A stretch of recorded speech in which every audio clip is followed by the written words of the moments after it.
Le jour où tout un quartier l'a humiliée, personne ne savait qu'ils allaient bientôt dépendre d'elle pour survivre. Bienvenue dans les histoires de Vision casamançaise.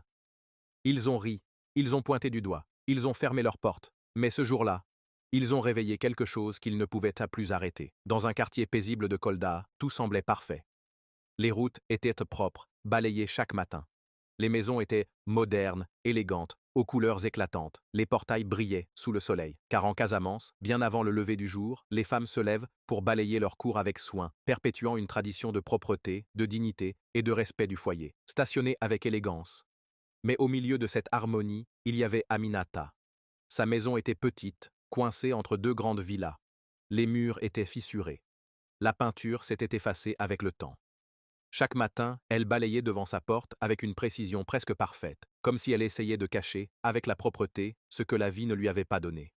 Aminata avait 34 ans, veuve depuis 5 ans, mère d'un garçon de 8 ans, Ibrahima. Chaque jour, elle quittait la maison avant le lever du soleil. Un panier sur la tête, le pas rapide, le regard concentré. Elle allait au marché vendre des fruits. Elle ne se plaignait jamais. Elle ne demandait rien à personne. Mais dans ce quartier, ce n'était pas suffisant. Les regards étaient de froid, les murmures étaient constants. Un après-midi, alors qu'elle rentrait du marché, fatiguée, les pieds couverts de poussière, elle passa devant un groupe de femmes élégantes, installées devant une grande villa. Elle baissa légèrement les yeux, par respect. Mais une voix s'éleva. Regardez-la.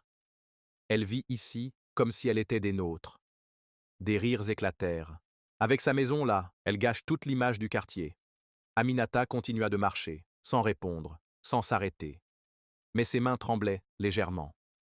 Le soir, sous la douche, l'eau coulait sur son visage, et personne ne pouvait distinguer ses larmes. Quelques jours plus tard, une réunion de quartier fut organisée. Un projet d'embellissement. Tout le monde était invité. Aminata hésita longtemps. Puis elle décida d'y aller. Peut-être que, cette fois, elle pourrait être acceptée. Elle s'installa discrètement au fond. Elle écouta, longtemps. Puis, timidement, elle leva la main.